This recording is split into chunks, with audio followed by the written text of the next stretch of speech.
দেশজুড়ে বর্ষার প্রভাব। উত্তরবঙ্গের 5 জেলায় অতি ভারী বৃষ্টির সতর্কতা জারি। মালদহ, দুই দিনাজপুর বিক্ষিপ্তভাবে ভারী বৃষ্টির সম্ভাবনা জানানো হয়েছে হাওয়া অফিসের তরফে।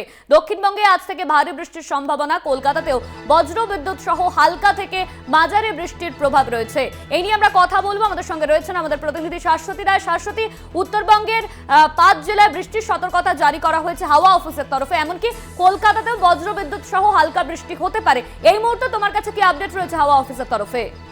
দেখো, ইতিমধ্যে যেহেতু বর্ষা ছেয়েছে সারা দেশ জুড়ে, তাই বর্ষার বৃষ্টির প্রভাব যেরকম রয়েছে তার সঙ্গে সঙ্গে দুটি অক্ষরেখার অবস্থান রয়েছে পশ্চিমবঙ্গের ওপর, যার জেরে উত্তরবঙ্গের ওপরের 5 জেলাতে ভারী বৃষ্টির সতর্কতা জারি রয়েছে এবং অতি ভারী বৃষ্টি হতে পারে বেশ কিছু জায়গায়। সেক্ষেত্রে শুধু উত্তরবঙ্গ নয়, দক্ষিণবঙ্গের একাধিক জেলাতেও আজকে থেকে বৃষ্টির পরিমাণ বাড়বে এবং 24 পরগনা, নদিয়া সহ বীরভূম একাধিক জেলাতে আজ ভারী বৃষ্টি হতে পারে বলে জানাচ্ছে হাওয়া অফিস। এই বৃষ্টির পরিমাণ ধীরে ধীরে বাড়বে দক্ষিণবঙ্গের ক্ষেত্রে এবং উত্তরবঙ্গে লাগাতার এই যে অতি ভারী বৃষ্টি তা চলবে আগামী শনিবার পর্যন্ত।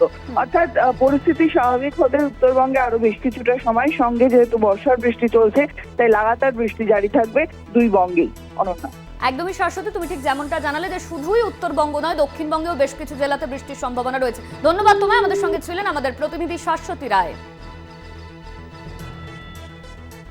দক্ষিণবঙ্গে আজ থেকে ভারী বৃষ্টির সম্ভাবনা। কলকাতাতেও বজ্রবিদ্যুৎ সহ হালকা বৃষ্টির প্রভাব রয়েছে হাওয়া অফিসের তরফে।